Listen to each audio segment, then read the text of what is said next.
I have no idea what happened. What? No, the spelling of the What? word. Of what word? Endings. ENDINGS. Well, it's correct now, but then earlier it was Oh, flipped. I'm not sure what happened. yeah. I think what happened is probably my mistake. Hello, everyone. Good morning, good Hello. afternoon, good evening. Merry Welcome to. Christmas. Oh, Merry Merry Christmas. Christmas. Hello from all over the world. Hello from Hanoi in Vietnam, and Emery's in. Singapore. Why do you Very sound so cold sad? Singapore.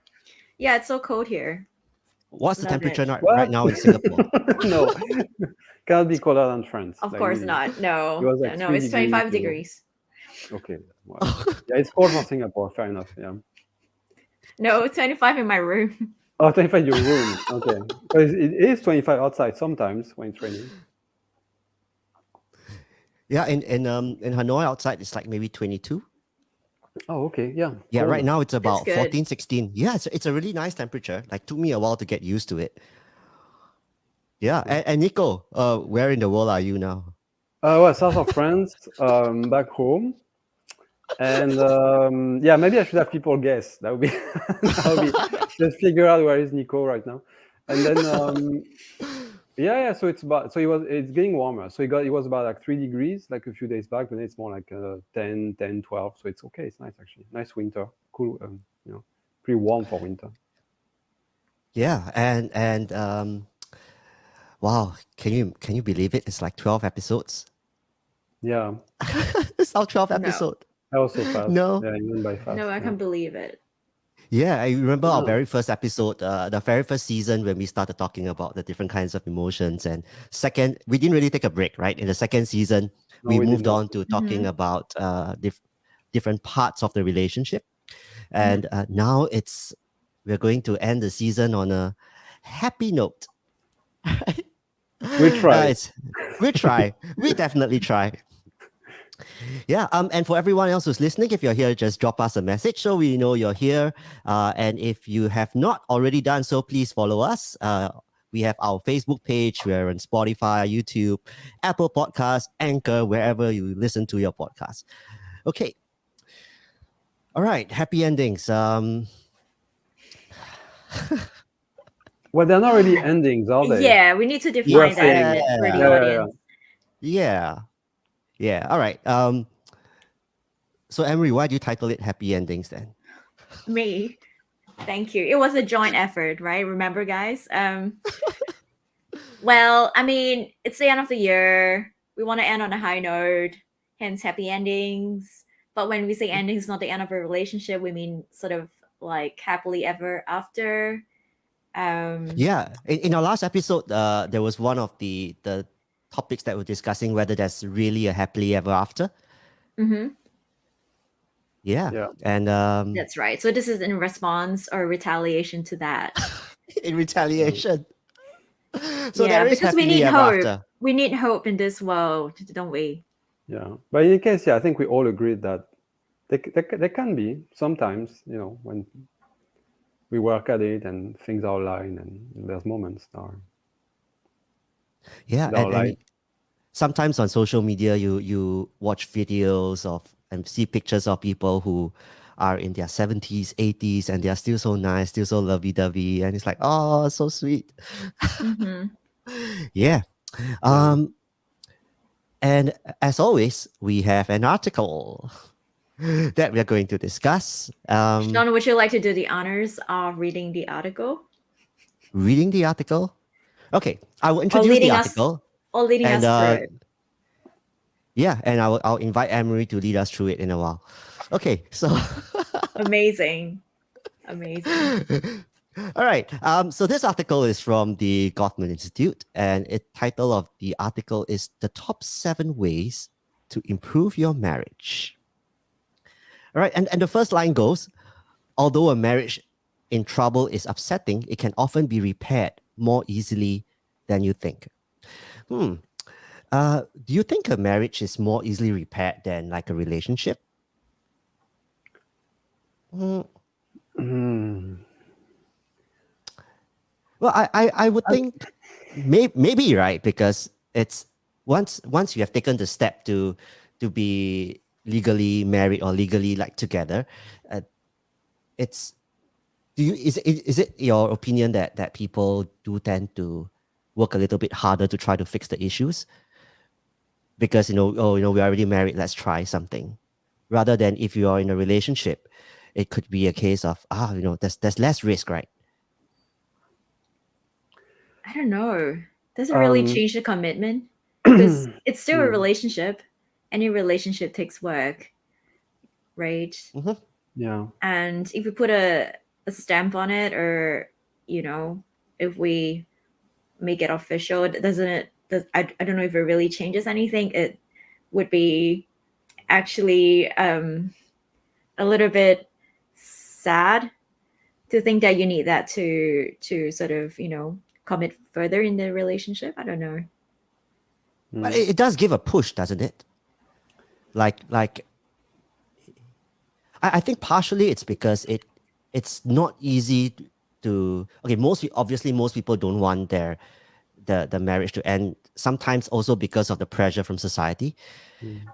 Yeah, that it just doesn't look, it's not as accepted, I guess, although it's becoming like more common nowadays, right? If you separate, Hmm. yeah, and to avoid all that pressure, people Hmm. tend could do you think they tend to want to fix things a bit more, like put in a little bit more effort? I mean, I don't know. I don't know if there's like really rules. I think it really depends Mm-hmm. on people. I think many people. I mean, we had a discussion along those lines before, but I think like marriage mean many different things for different people. Things I've heard from people is that for some people, getting married was kind of a way to. It somewhat make things easier. It removes some of the pressure that they had in a relationship, meaning having that kind of bond and commitment. They didn't feel like they were like walking on eggs like all the time, trying to figure out what's going on with the relationship, whether the partner might leave, what might be. As soon as there was some kind of distance, what's really going on, is the relationship threatened? So I've heard some people talk about how they in the marriage they felt like more that sense of like safety, like basic safety, meaning because there's commitment from both people, there's a guarantee that people will make some effort to work to fix the relationship or the marriage if there's some concern, and not want to like exit or escape right away.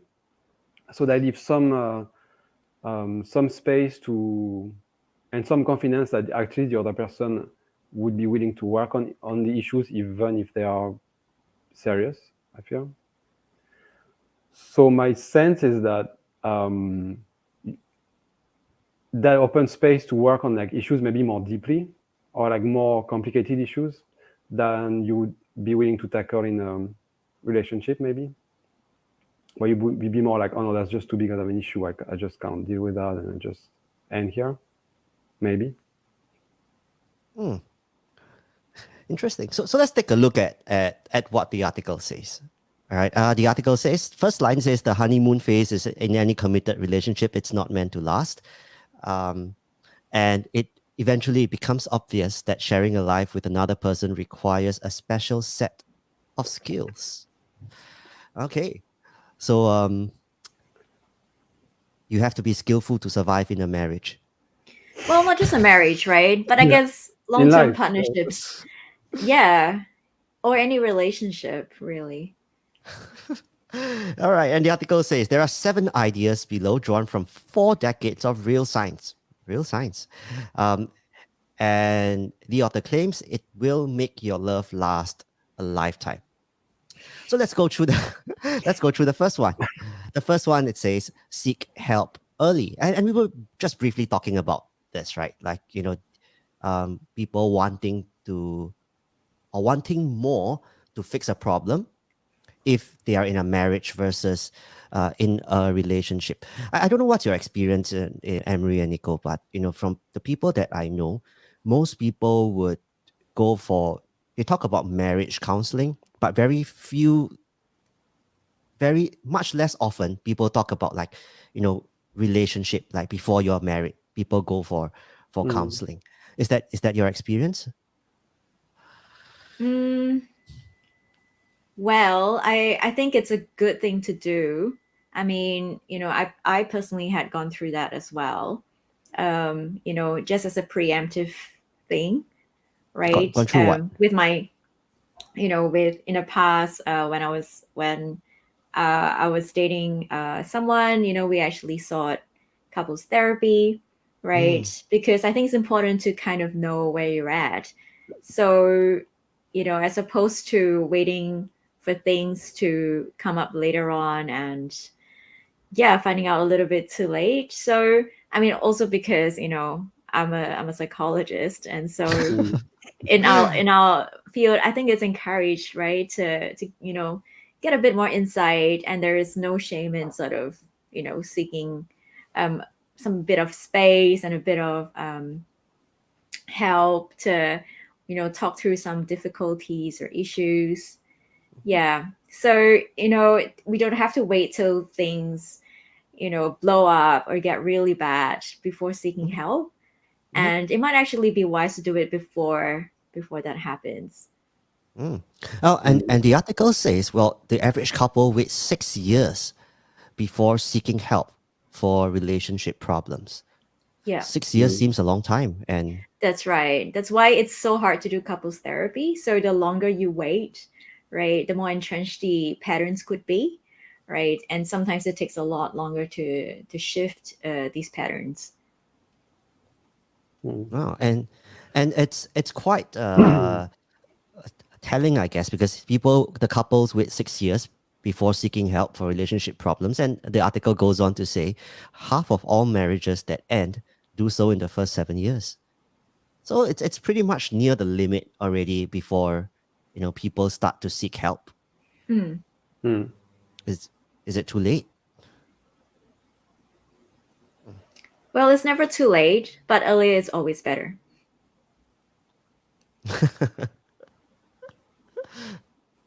Okay.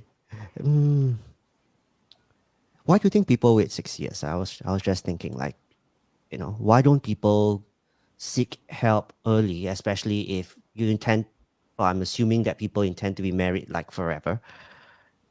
If you know that there's an issue, do people feel like they can just ride it out?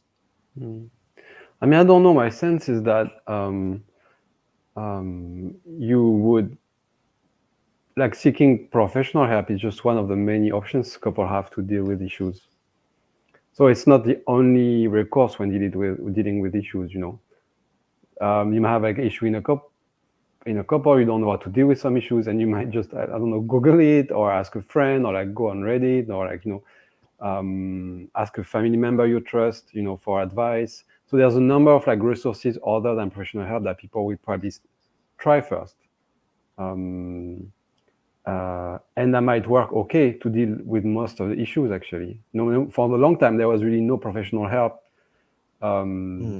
available to deal with marriage issues and for people who cared about those things. So you would find that kind of support in like maybe older people, people with experience, grandparents or whoever you could talk to that could have that kind of wisdom and or just all those skills we're talking about, I feel. And I think in many places, I mean, I think certainly true in France, where really couple therapy is not normalized at all. It's just something that few people will think about, like very unique, kind of like very urban, kind of people live in cities, very affluent typically. It's really not really something that most people will consider actually. Yeah, and I've heard from some of my friends and maybe even some of my patients that they say, oh, the secret to a long-lasting marriage is tolerance. Like you just have to tolerate whatever comes to you and, just live and let live. And then things will be okay. Right, so that's the advice I was given as a young kid. Right, still a young kid right now, but that's the advice I was given. Yeah, but I think it's what's really difficult because it's also my impression is that tolerance is also what, or some people talk about toleration, meaning that ability to kind of more active kind of like tolerance. Meaning I think presenting like you're not noticing issues or an issue is not really an issue. What's hard is that what should you tolerate and what should you not tolerate? That's really the difficult part. And I think that's how you run into issues that you really don't deal with until like it's really late, because you think like you're able to tolerate actually really well, and you think that it doesn't impact you in a very meaningful way. You think it doesn't impact the relationship in a meaningful way. And it takes a lot of time to realize that actually that's where the issue is coming from. You might not see it, but it's like, oh, that thing that I've been compromising on for so long is actually what's at the core, was the issue. So it's kind of a bit of a trap as well, because you're not tolerating, it's also not looking at what's going on, and sometimes it might mean for some people not acknowledging issues when they're there. You know what I mean?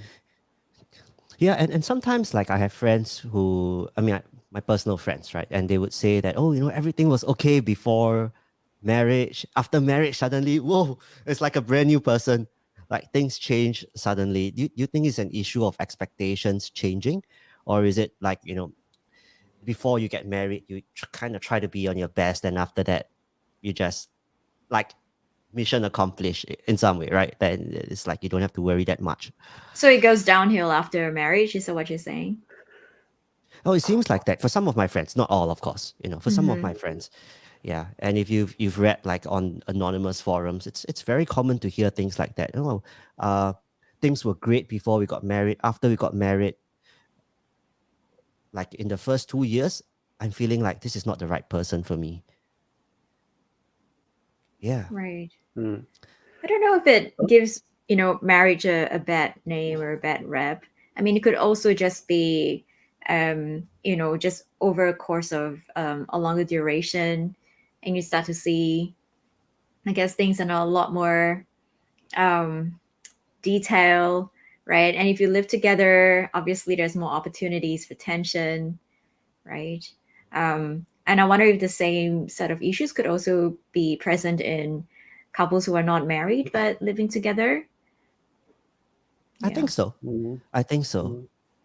It's when you live together, you start to see each other's habits, and you start to see how the differences in the way that you see a household should be managed. Like who takes charge of what kinds of tasks in the house. When these little things can create a fair bit of friction.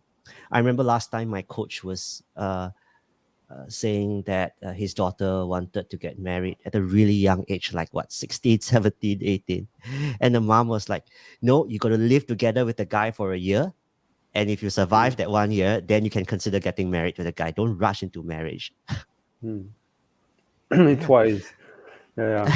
And I mean, you might maybe even longer than a year. Than a year. That would be like a minimum, I would say. Living together for a year before you commit, yeah, like legally. Yeah. Yeah, but then there's also research sort of countering that, encouraging people not to live together before getting married. Why? Because I don't know. I mean, like this is based on some article I've read, I guess, years ago. Suggesting that when you do that, it actually lowers the success rate of the marriage. Wow. Okay, I see. Oh, in a sense that, okay, so could it be that, okay, you start getting together with all the difficulty that might bring, or like challenges, or without that kind of commitment thing that forces you to work through issues before, you know what I mean? That makes it more difficult to leave the relationship, and therefore you're forced to kind of like work through issues. Do you think there might be that? Yeah, but I don't know. I mean, I can't remember the specifics now, but I mean, I don't know how living together could make marriage less appealing. Perhaps the fact that there is nothing new, like you go through the whole process of getting married, and it's still like you're living together.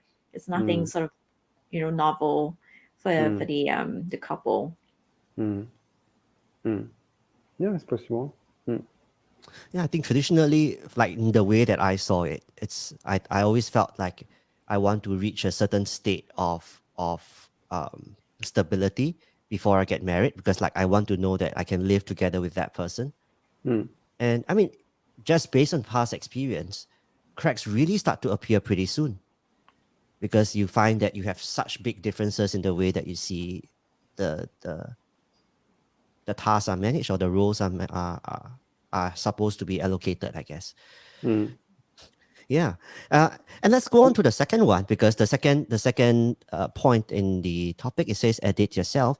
The most successful couples are kind to each other. They avoid saying every critical thought when discussing touchy topics, and they will always find ways to express their needs and concerns respectfully without criticizing or blaming their partner. What a tall order that We're is. horsemen. Yeah. That covers some of what we said, but it's an easy thing to write and to read, but to, bring into your life or into relationship, it's super challenging to require a lot of work. Yeah, because on the one hand, you want to be completely yourself, right? Unfiltered, and you want to be able to say stuff. At the same time, you have to be sensitive to the nuances of, how you deliver something. And we all bring our own biases and our own belief systems, our own sort of noise into conversations. Yeah. So it is But something. that can make it like a bit, might feel a bit difficult for some people, right? Because if you think that you feel like throughout the entire time you've had to purposefully like say something in a really, really nice way that's not you. And you think, if you have the mindset that, oh, maybe after marriage I can just really like be me, like what you said. And being me means being more direct, knowing that you can't run away now because you're married. Well, actually, people can run away still. Yeah. And then that it requires a fundamental change in the person, right? Because that means that they might feel like they can never ever be themselves and speak in the way that they want to speak. Yeah, and I think there's limits to. Some of the conversation I've had with people who were exposed to a lot of those kind of messages about, just watch what you're saying, in a sense. When you start talking, you want to start talking from a place of like deep concern for yourself and from the other. All those kind of like these very, like in those kind of spiritual circles, people are very much into those kind of like communications, essentially non-violent communications. And then increasingly, there are people who are like pretty respected figures in those kind of spiritual kind of circles, who are like have gotten really sick about those kind of like techniques applied by people to try to have that non-violent communication, because they say people are just not sincere anymore and it's just completely fabricated, and I have no way to know really how they feel and what they want. And they're like, often their reaction was like, when they have someone talking to them that way, being like, oh, this is how I'm feeling right now, so how you make me feel, and I really respect you and your emotions, but I would like to share this with you. And they're like, just talk to me already. Just talk to me. I'm here. So instead of petting, instead of petting it, right? Yeah. Totally get that. Yeah. So that's hard. It's a hard balance to strike. So Yeah, like how do you be non-patronizing? Yeah. And be kind and respectful, right? Without losing that sort of that can even be like damaging in a relationship. Yeah, exactly. That can be damaging in a relationship. That's a way to protect yourself from certain vulnerability, responsibility, not connecting at a human level, being like that robot that just speaks in like the perfect way that you're supposed to talk. I don't know. So what, people start off their conversations, oh, thank you for all the support you've given me over the years, but I have something important to tell you. Yes. Yeah. And the I statements, remember the I statements? Yeah. And, Oh yeah. Yeah, and validation. Validation is important, but when it's overused, it becomes sort of, patronizing.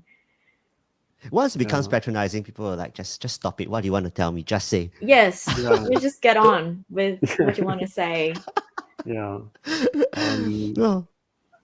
This leads on very nicely to the third point, actually, which says soften your startup. And it says arguments often start up because one partner escalates the conflict by making a critical or contemptuous remark. Bringing up problems gently and without blame works much better and allows couples to calmly engage in conflict. Calmly engage in conflict. Sometimes. You're making a comment. Yeah. I was making this comment earlier before the podcast started that it seems very, very similar to a normal relationship, like even a non-marriage kind of relationship between people. Mm-hmm. So if people just started off right and they kept doing what they have been doing, the marriage should end up well. Yeah, I don't know, because I mean, sometimes you do. I mean, I could see some people. Well, assuming I think you've discussed like what kind of expectations people have on marriage, like as a married partner, because I could see some people having some sense of like, oh, suddenly roles need to change in a marriage. Maybe that is family baggage about what marriage. Once you're married, some things must change. Maybe you might be more responsible, or suddenly someone who might be more like flexible in terms of maybe gender roles or whatever that might look like, or might suddenly fall into like something that's very traditional because suddenly they're married, and there's a number of like family programming and society programming that come into play. So I could see how like in some people, getting married might change some things. The way maybe they look at a relationship, maybe maybe they lose they might lose some of the spontaneity, fun, and excitement in a relationship, and it becomes all about planning for a house, all about planning for a family, whatever the project is, and there's much less space for like the couple spending time together, having more like spontaneous time and so on. I mean, I could see how for some people that might change things. So I don't know if I would take that continuity for granted necessarily, at least without checking first that, okay, what exactly do you see your role in a marriage if we were to get married and so on? You get what I mean? I think that's a conversation worth having, I feel. I agree. I Yeah. think these discussions have to happen before the marriage. And I also think that's the reason why I think a lot of couples find it helpful to have, pre sort of marriage counseling. Actually, a lot of my friends have also shared that, it's really helpful to learn more about their partners, right? Because you're going to a very different sort of, different roles, I suppose, and different expectations of the roles, right? And it's good to have that, neutral space to kind of, talk about some of these ideas you have, and, so that you're not in for a big shock. And I think one of the most important things to discuss as well, it's like how things are going to work out between your parents-in-law.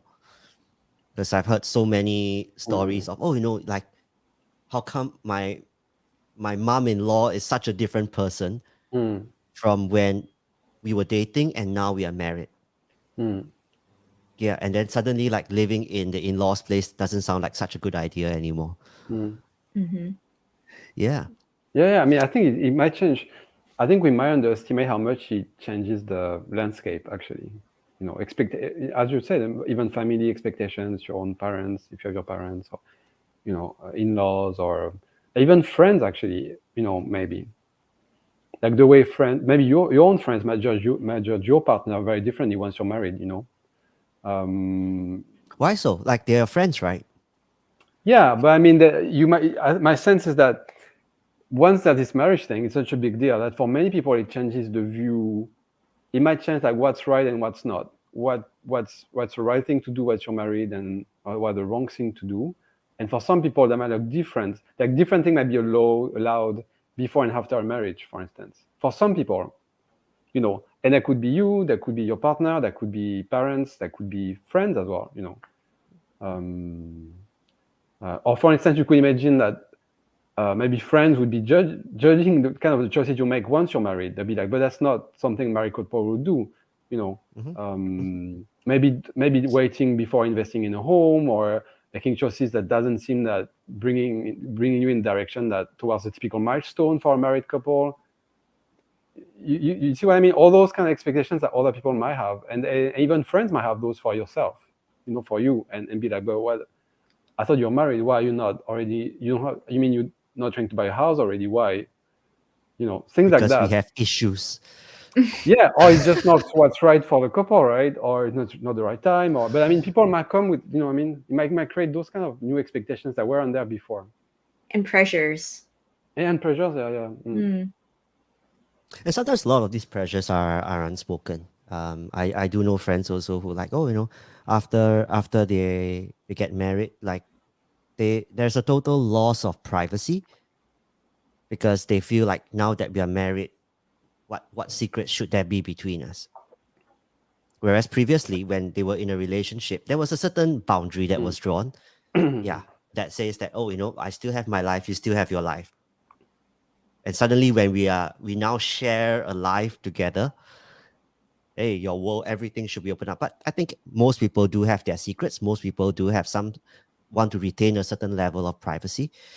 Yeah, and I think do these things typically get discussed during pre-marriage counseling? I suppose so. Yeah. Yeah. I mean, I mean, expectations and all. I mean, they should come up ideally if they are Yeah. important to any of the partners, right? Themes. Yeah, if they're important There are themes. no rules, but I mean, someone, you would ask an open question and see what comes up with people, and if that's the question of like what's shared, what's not, and to which extent, what should be the boundary, and so on. These are things that would naturally come up, I feel, if there's that space for a discussion. Okay, let's go on to the next statement. It says, accept influence from your partner. In studying heterosexual marriages, we found that a relationship succeeds to the extent that the husband can accept influence from his wife. All right. It goes on to say, for instance, a woman might say to her husband, do you have to work Thursday night? My mother is coming that weekend and I need your help getting ready. And he replies, oh, my plans are set. I'm not changing them. And as you might guess, this guy is in a shaky marriage. Great Is he really example. is he really in a shaky marriage? Just because of that? Well, I mean, Who knows? yeah. It sounds like something so trivial, right?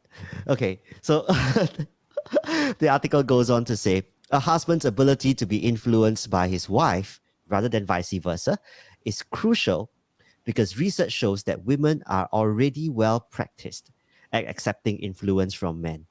A true partnership only occurs when a husband can do the same thing. Yeah, it's kind of hard to discuss because it's really about traditional gender roles and stuff, like So it's really, that's what they mean. They don't present it that way, but that's what they mean when they say women in well practiced in accepting influence from men. Because in traditional gender roles, men have been in position of influence and power more than women have traditionally. So I think that's what they refer to. Also, you have to consider of like those research they're based. I don't know how old they are, but they're based on a certain generation, of people in the US. So people who might been raised in where gender roles were pretty well defined. It's not. I don't think it's a research from like 2 years ago. They might be, I don't know, but there's that to keep in mind as well. But then again, I mean, I think, just kind of looking at it from a big picture point of view, what it's advocating for is this idea of being flexible, being sort of psychologically open and flexible, right? Yeah, and I think, it works well in any kind of relationships, really. If you have two people who are open and flexible, you're not rigidly holding on to your own beliefs, right? You're not being stubborn about, what you think or how things should be done, right? There's generally more ease as opposed to tension in a relationship. And it really helps to nurture the bond between two people. So what is a good way of handling this situation then? Which Correct? situation Like, is this? okay, this the one in the example, right? So the wife wants help on Thursday. Husband says, like I would say, every Thursday night I go and play squash. I only play squash once a week on Thursday night. Why must it be Thursday that we do this? Yeah, you're asking Sorry, for you a just friend, have or Just to be. I don't know. I don't know. I'm just trying to put myself in that situation, Yeah, right? yeah, yeah. Fair Like enough, fair enough. how would I actually handle it? Yeah. Right. Like squash is so important to me, right? Mm-hmm. And if I only play once a week, you're asking me to skip one whole week of squash. Yeah. Well, That's it depends that's on what how needs to be. important it is to the partner as well, right? If it's super super important and it's kind of like, once in a blue moon, right? You could maybe skip that, right? Mhm. But of course, for the partner, it would be also nice that she recognizes your needs, right? Super important to you too, right? And you've come up with a sort of compromise to, Mhm. you know, Mm. for you to say you want to help her, but would there be other alternatives?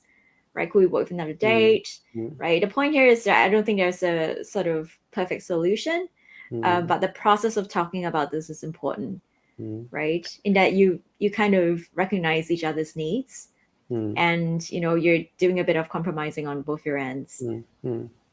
Mm. I think what's important also, like in that kind of communication, yes, there's the compromising, but I think what makes it not the kind of tolerance, like the bad kind of tolerance when it's too much, you know what I mean? Like it's really also can be useful also to share, find a way to share how much of a compromise it is for you. Just communicate the fact that it's a pretty big deal for you to not go to that squash event, and so it constitutes really some kind of work from you to like free up that space for something else that your wife needs to do or the couple need to do. And so I think as long as it's understood between the partner that that's going on, I think it makes it more healthy because everyone knows why it's hard. You communicate what's important for you, what values, and you show that you're really able to compromise on something that you care deeply about. And it's better to go like, sure, that's fine, and then feeling bad about it, and the partner not knowing why you're bad about it because they just weren't clear that was such a big deal to you. You get what I mean? Right. Right. Yeah. Okay. The next point says have high standards. So happy couples have high standards for each other. The most successful couples are those who, even as newlyweds, refuse to accept hurtful behavior from one another. Low levels of tolerance for bad behavior in the beginning of a relationship equals a happier couple down the road. I tend to agree. It sounds quite Yeah, it's one of straightforward my to me. favorites. Why is it your favorite? One of my favorites, yeah, because I mean it's a little bit different from what we were talking about earlier with this idea of tolerance, right? So essentially, when there is a problem or when there is some sort of misunderstanding, I think it's important to talk about it early, Mm. as opposed to letting negative feelings fester, like like resentment, um, things like that. We don't want it to start brewing sort of under the surface, right? So like what Nico said earlier with his example, we don't want to just say yes, yes, yes, and feel resentful as a result of that. But rather, if there is something we want to communicate early, in a way that's respectful, of course. Yeah. Yeah, but I'd like to add that it's also, I'm a sense that it's also like you're allowed to not know how to do that. Like you're allowed to just screw up and go something like, because you're not expected to know everything about what's important to you, or you Right. might think that one squash game wasn't just a big deal, really, genuinely. And if yeah, sure, that's fine, and then you see resentment creeping up like in the coming weeks, you know what I mean? And I think that's okay because you're learning about yourself. Like at that time, you just didn't know that was such a big deal to you. But I think what's nice is that try to find the right space then to express that. Okay, for instance, a couple of weeks back or 3 weeks back when we discussed that, I didn't realize that I care as much as I did, and then I thought it was actually quite a big deal for me, and so on. So I think it doesn't have to be right there in the moment, and you be ready to. So in the case what we're talking about here, you be ready to jump on a behavior that's problematic. You don't have to. There's no pressure on you to see that it's problematic right away. You're totally allowed to figure out something problematic, that something was an issue 3 years down the road even, and you're absolutely right to re-examine it and bring it up and say, when that happened, I think that was really an issue there. And that's, I think, that willingness to go back, accept that you don't have to solve the issue right away when you really can't sometimes. It's really, I find helpful. This also comes down to setting boundaries, doesn't it? Yeah. Yeah. Yes. And not judging yourself when you haven't set boundary you should have. Mm. You know what I mean? Accept the fact that you won't know most of the time. Actually, you don't know you won't know you should have set a boundary. Sometimes it will take time for you to figure out, oh, you should have done it. Yeah, not most of the time, but yeah, that happens sometimes. Yeah, yeah. Yeah, and I think possibly, after marriage, the kind of boundaries might be different from the boundaries that you had when you were dating. Yeah, and I think maybe if you've had that conversation, it would be, I suppose it would be important to have that conversation again, from the Yeah. point of marriage onwards. Yeah, and in fact, I would say the kind of conversation that you're talking about, or Amerie mentioned like premarital counseling, it's actually a good space to do that kind of things.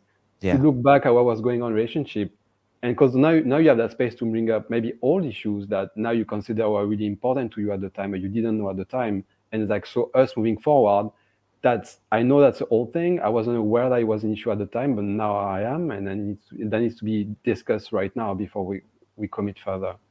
You get what I mean? It's the right time to do that kind of stuff. Looking back and thinking, are there things that I have overlooked I should not have overlooked? In terms of what happened. Yeah. Okay. Nice. The next one, number 6, it says, learn to repair and exit the argument. Happy couples have learned how to exit an argument or how to repair the situation before an argument gets completely out of control. Examples of repair. Right. Right. There's like 3 out of a billion couple. I can manage that. But good for them. Good for them. It goes on to say, examples of repair attempts using humor. Using humor? Okay. Offering a caring remark like, I understand that this is hard for you. Ah. If you're gonna say it smiling, you might get Yeah, something thrown at you. Right. Okay. So body language is also important, right? That's right. Okay. Yeah. Making it clear you're on common ground. For example, saying like, we'll tackle this problem together. Backing down. In marriage, you Right. often have to yield to win. So Yes. say sorry. Learn to say sorry. But And in how general, offering signs of appreciation for your partner and feelings along the way. Yeah. Yes, but how would you feel if you're in such situation and you put out, it's things are tense, you put out one of those strategies to repair, and they look awfully out of character and insincere. Yeah, and your partner is just gonna be like, That might be just this freaking is triggering. right. Exactly. It's hard to do. Yeah, it has to. I think a big part of it depends on how you bring the idea across, right? Because a lot of times, even in programs, when we teach these kinds of empathetic statements, it's always in like the perfect way to say it. But a lot of times when I use these statements, it's very much like Singlish or blending with different languages in a very friendly way. But you're still able to share that or transmit that idea that I this is not easy for you. I can see that. Yeah, at the very least, right? Yeah, and I feel makes sense to me. And I feel, I mean, these are not like cards you would pull out and just read from, cue cards you have. but it's kind of like, yeah, you can read through those and like, yeah, I can see how that will work in a fight. If I was in American series, like, but that's kind of like the word they would use, but that's still a human thing. There's things this it's still a human thing at the core, and there's still some emotions and understanding that's being communicated. So trying to get a sense of like, what's the meaning of it? Like, how does that feel? How would you say it? If you get the meaning, and then if you have that, you can. But in any case, you only say things that you mean, really, because otherwise that will backfire for sure. And so those might be useful to get in touch with what you might mean, what you might see, or ways to say it, or ways to. But make it use your own words, or other. We talked about it before, but things other than words, Mhm. anything like touch. I think when it comes to appreciation, it's important to do this more on a regular basis, like rather than at the point that you're super pissed off and you remember, oh, that person said I must think of what I appreciate about my partner. You're like, okay, what exactly do I appreciate Mm. about her? Then when you say it out, it might feel fake because you're not used to that. Mm-hmm. Correct. Whereas if you don't even have to like say it out as you think about it, but as you process it in your mind, you feel like, oh, okay, yeah, like she's done something nice, and that's really nice, and I appreciate it. Mm. That kind of thing. Then it becomes less fake when you Mm. actually have to express it. Mm. Yeah. I think a lot of these strategies have to be talked about beforehand, right? Because the thing is that if the partner doesn't understand, like what Nico said, doesn't understand, the intention behind a strategy, it could really backfire. So, for Yeah. instance, if you get really riled up and you need to walk out, for 20 minutes to cool down, and if there was no prior conversation about what that actually means or what the intention is, the partner could get really triggered, right? And we get Oh, maybe more frustrated. You're walking out on me, we're in the middle of a conversation. How dare you walk out on me? oh yeah, Um, yeah. yeah, and so it will be important to explain, the purpose of that, right? The function of having some time to cool down, and important to reassure the other that you're gonna come back. You're not like walking away, just taking a bit of a breather to calm down so you can have a better conversation. Yeah, I think I think these it does make things a are very difference to important. say that you're going to come back.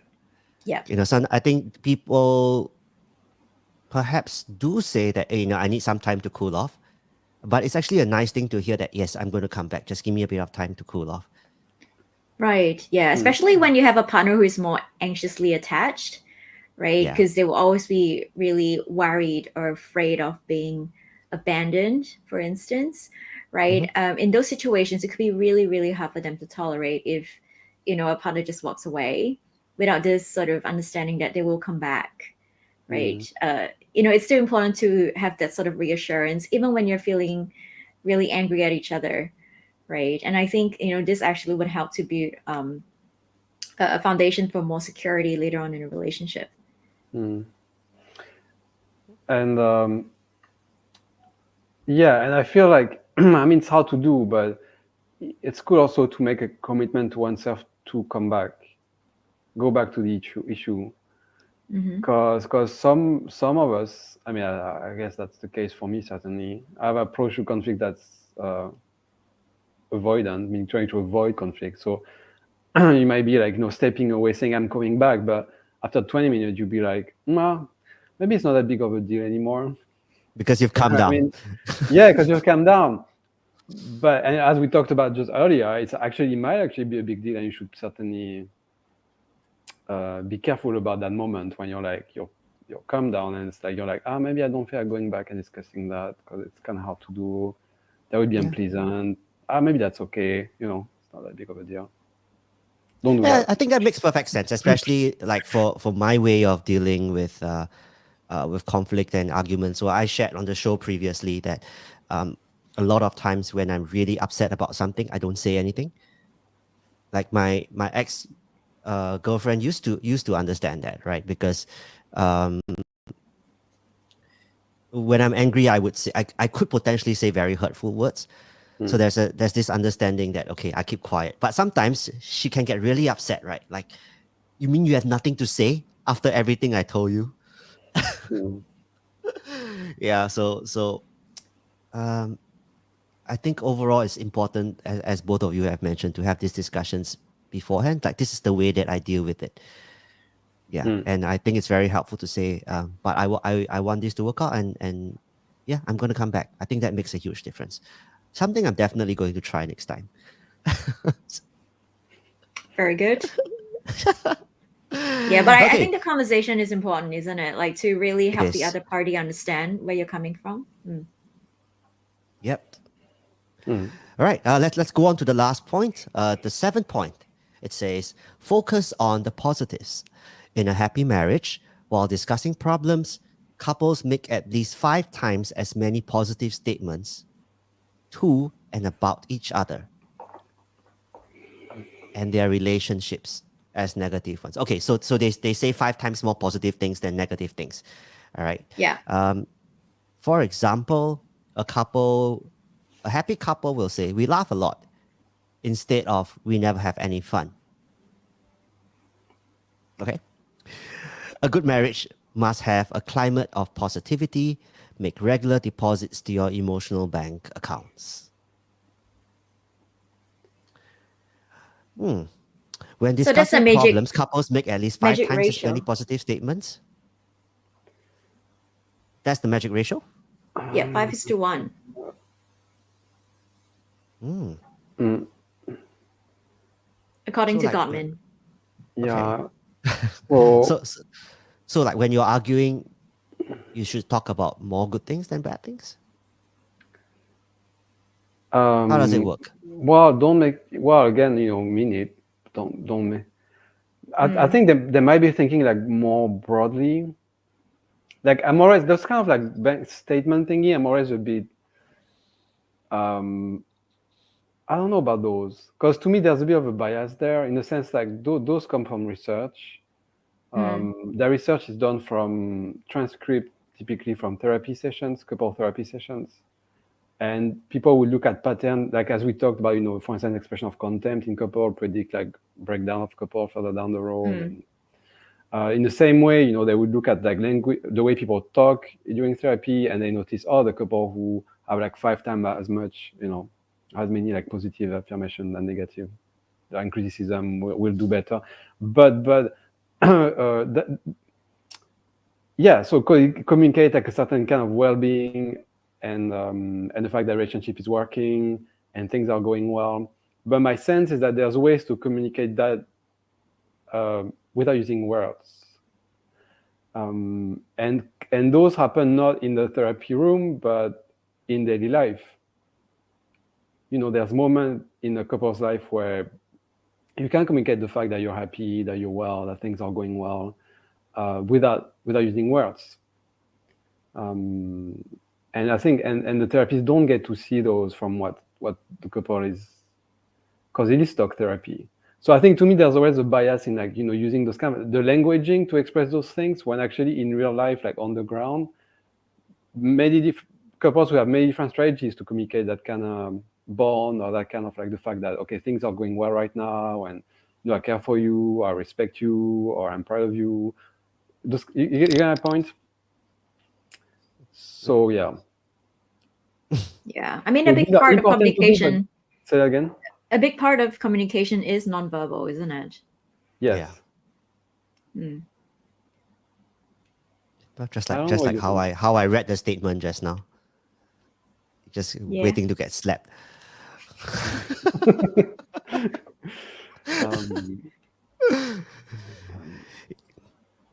Yeah. Yeah, I think that part of it is about looking for the positives. Maybe if you're not as observant, maybe if you're not as aware, you don't tend to notice the positives, and some of these things you just take for granted after a while, right? Because that's what you feel like perhaps the relationship was built on, and that's why you felt like, oh, this is a given. But it's Yeah. also nice to remember those things, and that's where the positivity comes in. Because I mean, if I just read a statement like that, saying 5 times as many positive statements as compared to negative, it feels really difficult to do. No, and it's just it's unnatural. I think. I mean, it's not an advice; it's an observation. You know what I mean? It's not. You cannot ask people. Yeah, and I mean, just about what you were saying, I think makes sense. Just noticing, really. Yeah, and it doesn't have to be like looking back. I mean, it's fine. It's good. You can see looking back, but just in a moment, just feel the good things. Like take a pause and just feel. When there's like a moment in a couple, like I don't know, maybe on a date or whatever that might look like you go walking somewhere or some kind of activity, and just take a moment to just enjoy, feel that it's enjoyable, and that gets communicated naturally then if you feel it, as opposed to you're in your thought and you're like ruminating and yeah, that's already that it's something, even if it doesn't get communicated with words. You just feel it first, really. because unless Yeah, you feel it, you won't be able to mean it when you say it if you want to say it. So, Yeah. right? yeah. Yeah. I mean, it's the enjoyment of each other's company, isn't it? And it really doesn't matter if it's in words or actions or, other ways where you communicate that affection. And it's really more like a big picture thing we're looking at, as opposed to, like following a rigid ratio here. Mm. Yeah. And I think also the perception of the partner matters, in that, from your end, you could be doing all these positive things, right? 5:1. But if a partner doesn't perceive that, if it's, Yeah. taken out of context, then, that wouldn't quite work either. You could be working so hard at all the positive vibes. Yeah. But I think the important thing is to make sure that it's received, um, you know, in a congruent way by your partner. Mm. In a way that the partner can recognize it at least. That's right. Mm. Right. That's Yeah. right. Because And it's I was, sometimes expressed in a way that's important to the person who is delivering that comment or that thought, mm, but mm, it's just not received in the same way. Mm-hmm. mm. But I think there's an element where you can also trust yourself in like your ability to communicate that somehow.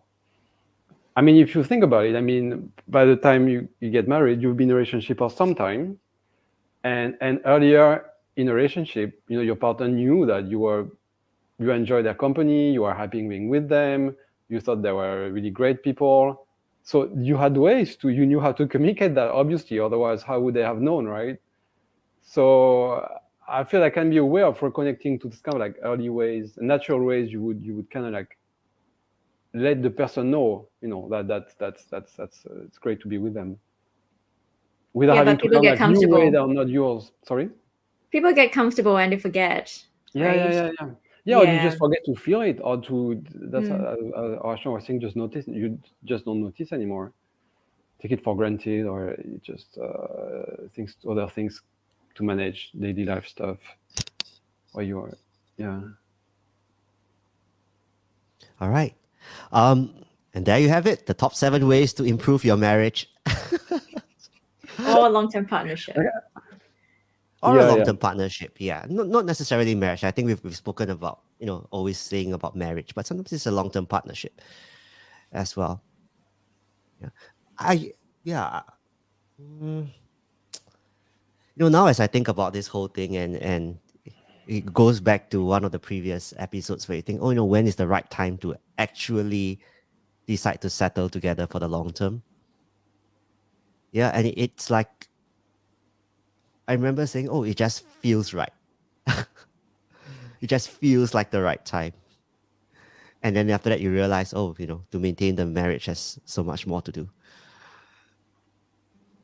So have you changed your mind now, Sean? About what? You said, Getting married? yeah. Uh, no, I actually haven't changed my mind about. Okay, which aspect of getting married? Like feeling that Waiting. it's right. Yeah. So going with your gut feel. Do you not think that there is a lot more time you need to get into the groove? Uh, I don't feel that I need a certain level of comfort and confidence in it to be able to settle for the long term. I do recognize that you're probably not going to solve every single issue, but I think the Mhm. most fundamental issues have to be discussed. The most fundamental issues have to be talked through before you can decide. Perhaps that this is something for the longer term. Yeah, I would not at this point still take some of the advice that I was given from other people that oh me and my spouse also have problems, so somehow we just managed to work it out.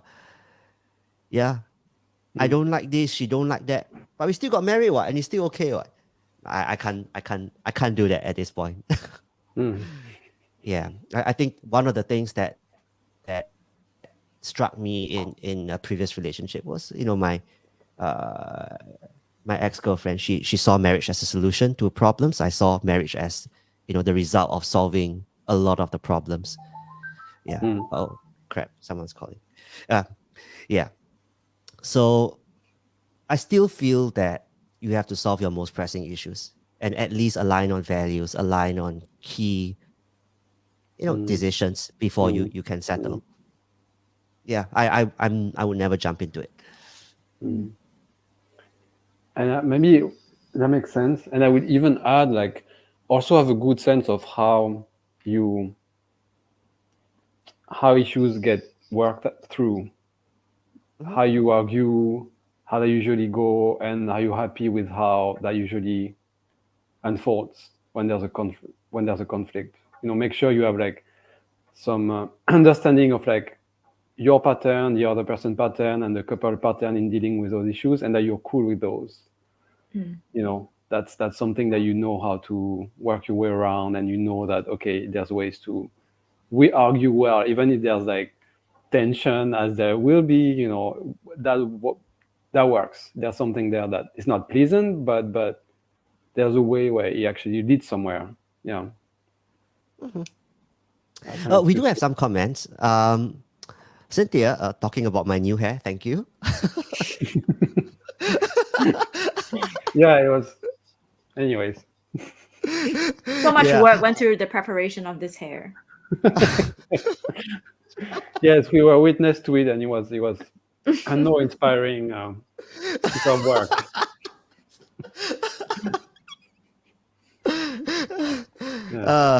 Okay. Gabe says, "Oh, my hair. What's up with that?" So yesterday I went for my very first haircut in Vietnam. It was recommended by my Vietnamese teacher. He said he used to work at the place, so I went there and I just told him to do whatever you want with it. Let's just give me something, and I decided to color the hair so it's like something not too loud. Oh, I didn't even notice. Okay, yeah. So it's like you wouldn't normally notice it unless there's like light shining on it. Yeah. Is this your new oppa hair? Cool, right? My hairstylist should be short. I'm ready for dating in Vietnam. Oh man. Okay, but there is a comment that we should discuss. Okay, let me bring it up. Kip says, "Well, what a picture." All right. Marriage is a chore. Just have a life partner. Travel the world with him or her. Don't be bogged down by social standards that you have to be married. Be free. Marriage doesn't equal love. Happiness does. Marriage is a chore. What do you think? I'll tell you when I'm 70. Yeah, I don't know. Probably need We we'll need probably find out. A guest with a long marriage experience to give us some insight. But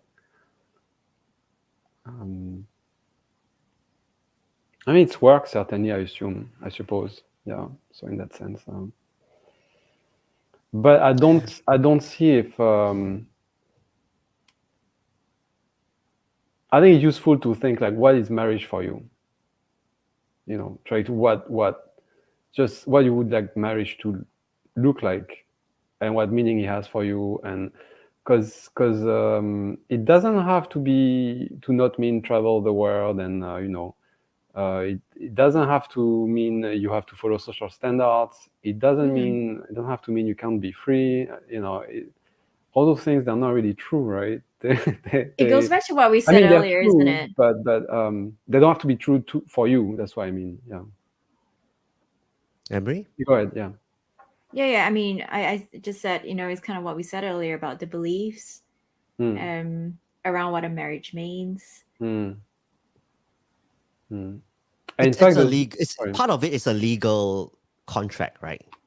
We talked about it. It's just well, it depends which country you're in. In some countries, there's more of a religious component to it, based on which society you live in. But technically, it's financial safety, in case something happened to the spouse. There's a number of things, being able to own property in common, and and so on. So you're getting an assignment. Asian versus Western, discuss. We love that one. So don't be bogged down by social standards that you have to be married. I think in the culture that I grew up in, initially there was, okay, it probably still is, right? There's a certain idea of a certain time that you should get married.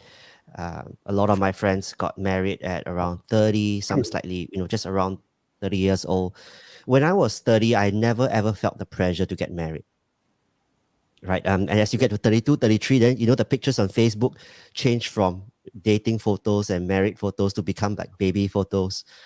Like I've never, I've never kind of felt that pressure, because I feel like I think it's important to find, at least to be comfortable, right? Finding the right person. Yeah. Of course, where I used to live in Singapore, with marriage, then there are certain privileges on housing, etc. But other than that, I don't feel like I am desperate to get married. Previously, in my past relationship, yes, I felt it was the correct. I don't think I was desperate, but I felt like the time was right. And that's why I felt like, okay, let's settle. But I wouldn't move ahead because, that just seems to be like the next logical step in the relationship. Yeah. So I mean, Nico, there's one of the comments, right? What's it like in in a Western culture? So with a haircut, you don't have to worry about marriage. Okay, let me just bring that up. Yeah. So to anyone who is watching this,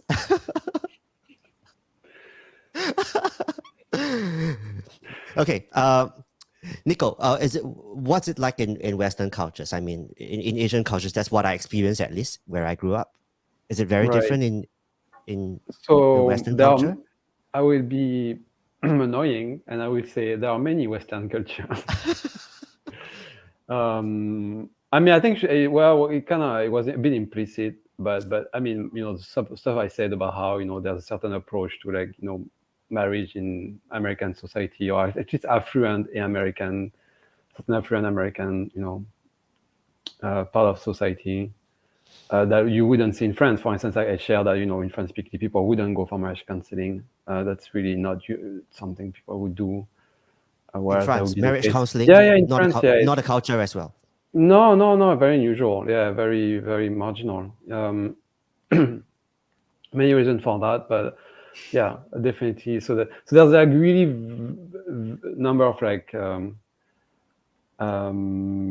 differences. I mean, one of the reasons, just the reason why in France also marriage counseling is not that prominent, is that French people feel less pressure to stay in a marriage traditionally. There have been less pressure to stay in a marriage traditionally, so they've been more liberal in terms of, like, having more open marriages, or maybe just straight out, ending a marriage. Or there's been less, for a long time, it's been more freedom in terms of what marriage means.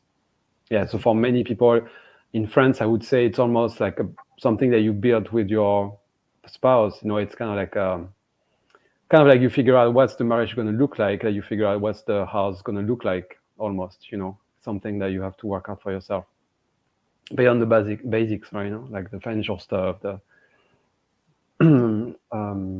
that this kind of, at least in France, this kind of flexibility, I would say, maybe that's available now. Even in Singapore, like separation or divorce used to, when I was growing up, it was like a super big no way, no kind of thing.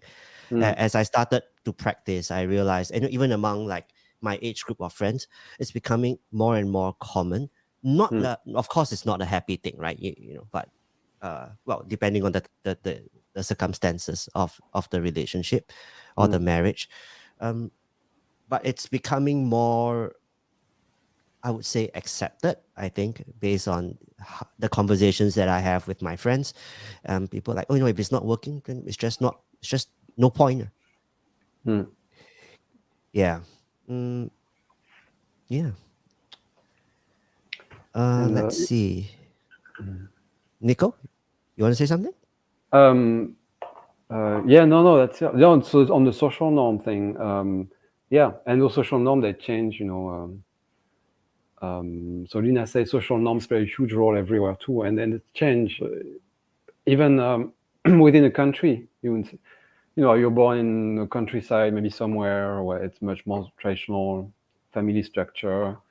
Some places even in France, you still be expected to take over the family farm, and then that would look, what the marriage is like. You're getting married to someone, and you might get getting married to a job and to a farm, and it's very different. Getting married to a farm. Yeah, literally, like animals you're getting married to the cow, literally. Cows, literally. You're gonna have to That would be care for them. cool. It sounds so it is. fun. Well, I don't know if that would be fun for everyone. If you'd chosen it, yeah, certainly. But yeah. So I mean, yeah, even in one country, you might have very different things based on when the person are at, or Yeah. Oh, and Gabriel says, "Oh, Lena cheese pig is literally her marriage pig." it is. Yeah. It is. It is. I am Sid Lena's wedding. Nice. Okay. Okay. We can talk about my hair another time. Okay.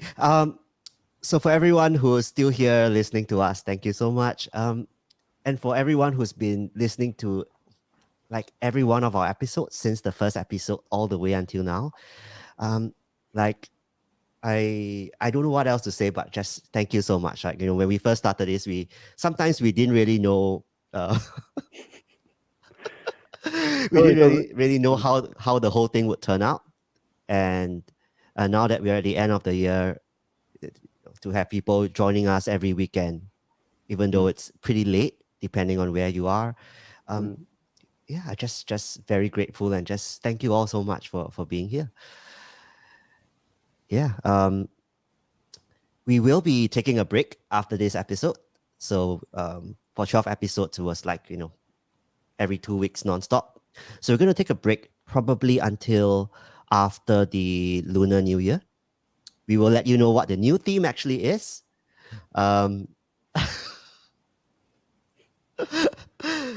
Yeah, and that means we'll probably be back, I would suppose, mid-February, somewhere around there. So we have a month to refresh, to come up with a new theme. And as always, if anyone has any thoughts on a topic that you like us to discuss, or a certain theme you'd like us to discuss, just feel free to reach out to us. Like Maybe hairstyles. choices. Maybe hairstyles, clearly is a hit. Yeah. Oh man, I think this is the very first podcast episode that I did not like gel my hair or wax my hair. Oh my gosh. Okay. Suddenly I'm very self-conscious of the hair. Of course. Yeah. But yeah, I mean, just looking back on the past 12 episodes for Amerie and Nico, just any thoughts or anything you'd like to share?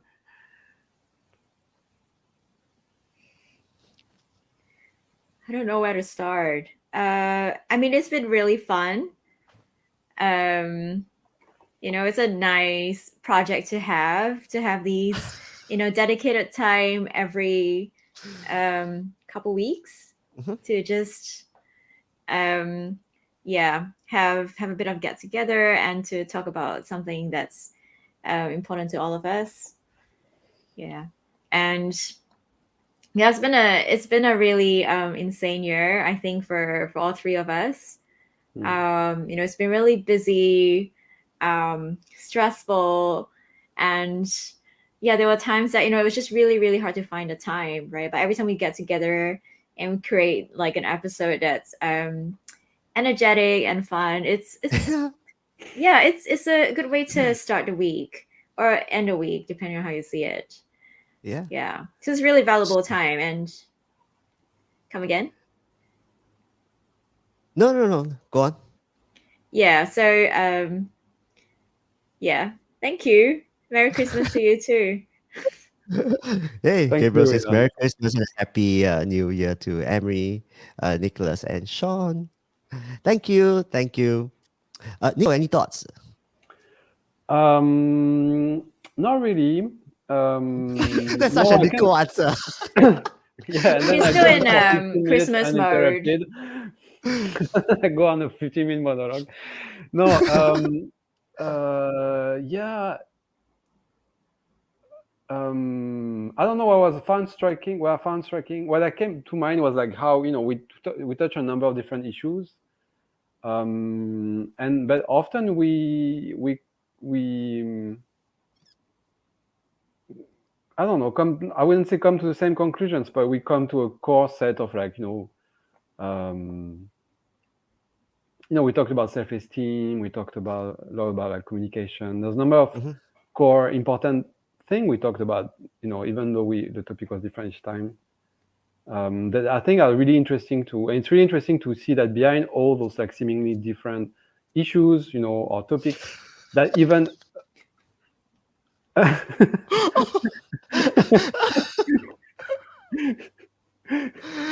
I am not. I did have wine earlier today, but I'm definitely He just not didn't have drunk. coffee, that's all, and his Yeah. siesta.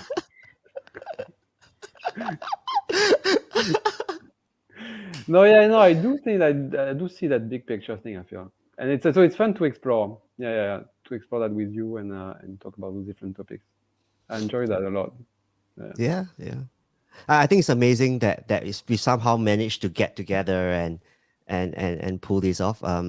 I was really worried that when I got to Vietnam, I wouldn't be able to do this. Especially it was the day that I arrived. Yeah, and we're so happy that I managed to conduct it. And then now we are here. Oh, today I was supposed to be on a company trip, but we couldn't go because there were certain restrictions and a few people couldn't make it. Yeah. Okay. We've reached the 1 hour plus mark. We are at 1 hour 18 right now. So to everyone who's still here, once again, thank you so much. We will see you Thank you. in Thank February. you so much. Thank you. Bye, everyone. Good morning, good afternoon, good night. See ya. Bye. Bye.